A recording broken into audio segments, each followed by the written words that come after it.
Hello friends, the title of the video is Why did Britishers treat Gandhiji so leniently?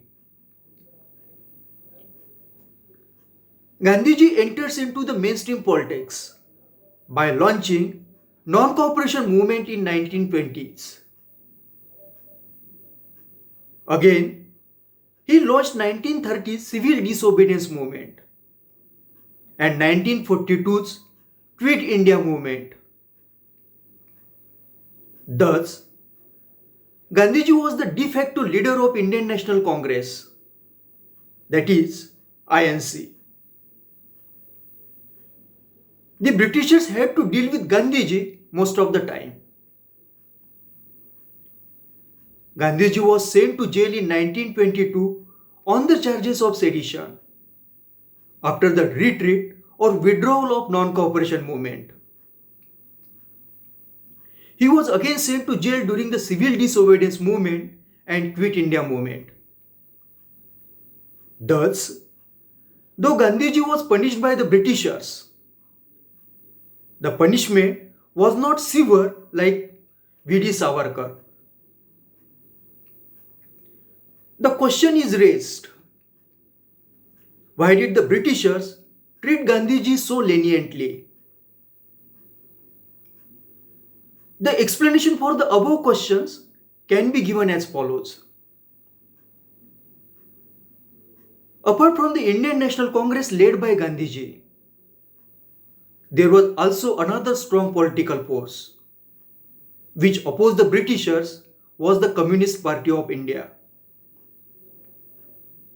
The Communist Party of India was founded in 1925s.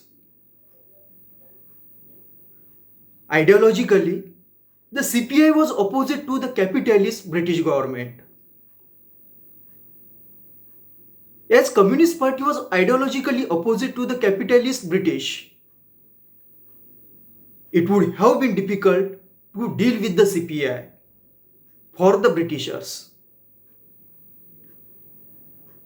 From 1930s onwards, Communist Party of India was slowly gaining the strength.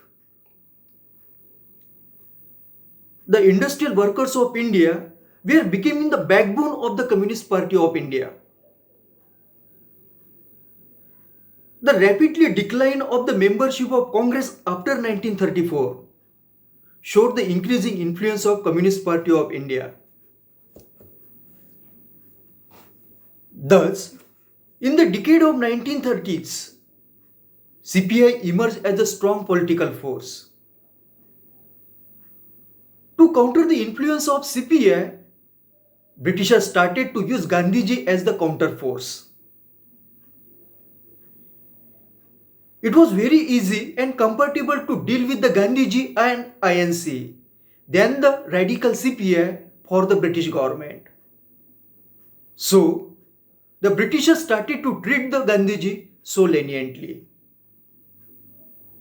Thank you for watching my video.